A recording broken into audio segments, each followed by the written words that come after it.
चला जाणून घेऊया ईडीसी धारकांची मतदान प्रक्रिया।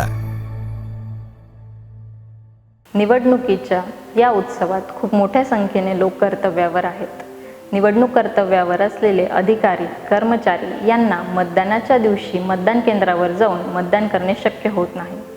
त्यामुळे भारत निवडणूक आयोगाने त्यांना पोस्टल बॅलेट्स म्हणजेच टपाली मतपत्रिका आणि निवडणूक कार्य प्रमाणपत्र म्हणजे ईडीसीची सुविधा उपलब्ध करून दिलेली आहे, जेणेकरून त्यांना त्यांचा मतदानाचा हक्क बजावता येईल। ज्या लोकसभा मतदारसंघात आपली नियुक्ती झालेली आहे त्याच लोकसभा मतदारसंघाचे आपण मतदार असाल तर आपण ईडीसीसाठी पात्र आहात। निवडणूक कार्य प्रमाणपत्र प्राप्त करून घेण्यासाठी आपण नमुना 12A मध्ये अचूक अर्ज भरून द्यावा।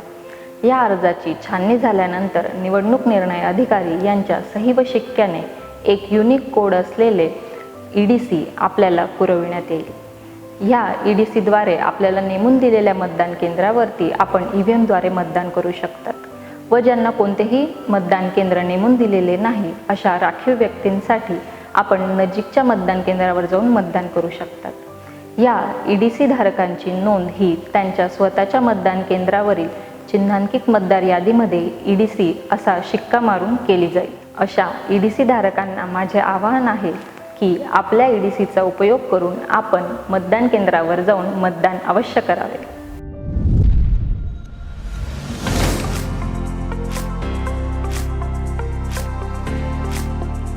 आता आपले मॉकपोल झालेले आहे, गर्दी नाही। आपल्यापैकी ज्यांच्याकडे ईडीसी प्रमाणपत्र आहे त्यांचे आपण आता मतदान करून घेऊयात। मॅडम, माझ्याकडे आहे ईडीसी।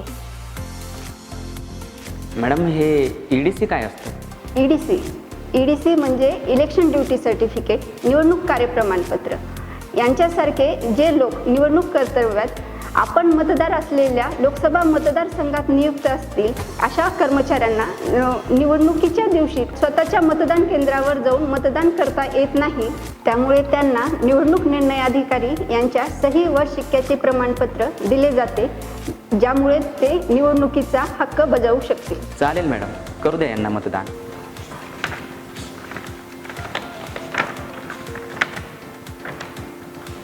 तुमचं नाव या मतदार यादीमध्ये नसल्यामुळे आता सर्वात शेवटी नाव नोंदवण्यात येत आहे।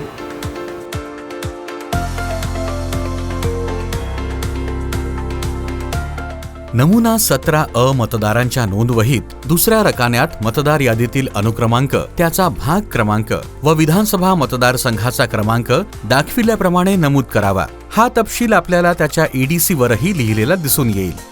तसेच नमुना 17A च्या शेरा रकान्यात ईडीसी मतदार अशी नोंद करावी। ठेवा, शाई नेहमीप्रमाणे डाव्या हाताच्या तर्जनीलाच लावायची असतात। मतदान कक्षात जाऊन आता तुम्ही ईव्हीएमद्वारे मतदान करू शकता।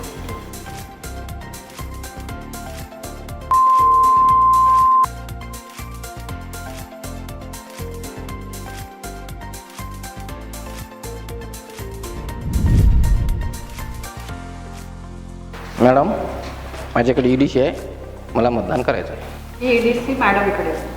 आता हा कोण नवीन पुन्हा? यावर निवडणूक निर्णय अधिकारी यांची सही व शिक्का आहे। ईडीसी धारकांपैकी ज्यांना कोणतेही मतदान केंद्र नेमून दिलेले नाही त्यांना नजीकच्या मतदान केंद्रावर जाऊन ते निवडणुकीचा हक्क बजावू शकतात, त्यामुळे ते आलेले असणार आहेत।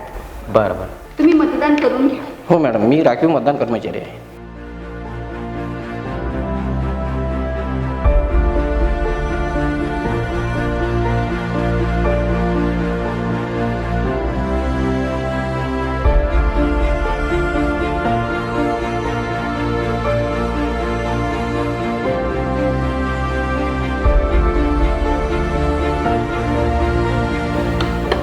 मतदान कक्षात जाऊन तुम्ही ईव्हीएमद्वारे मतदान करू शकता। ठीक आहे।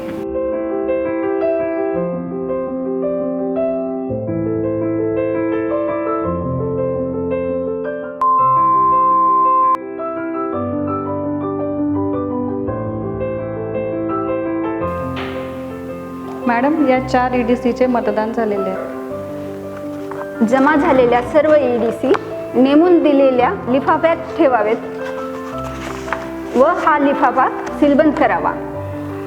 हा लिफाफा साहित्यासह संकलन केंद्रावर जमा करावा.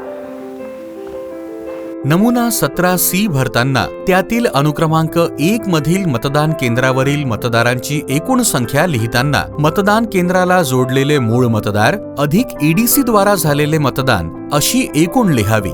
अनुक्रमांक 6 मध्ये मतदान यंत्रानुसार नोंदविण्यात आलेल्या मतांची एकूण संख्या ही कंट्रोल युनिटमध्ये टोटल बटन दाबून मतदानाच्या शेवटी दिसलेला आकडा लिहावा.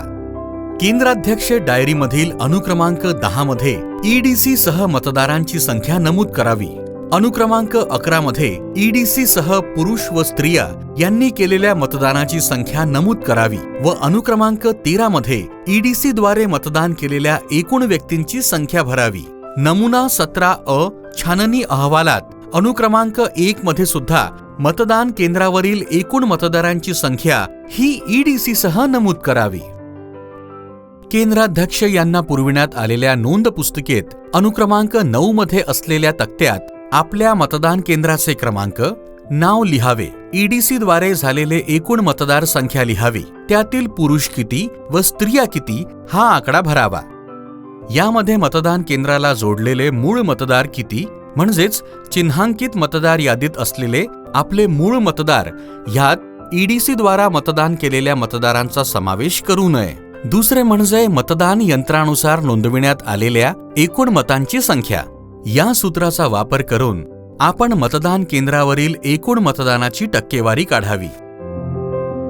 वर्धा जिल्हा प्रशासनाची प्रस्तुती.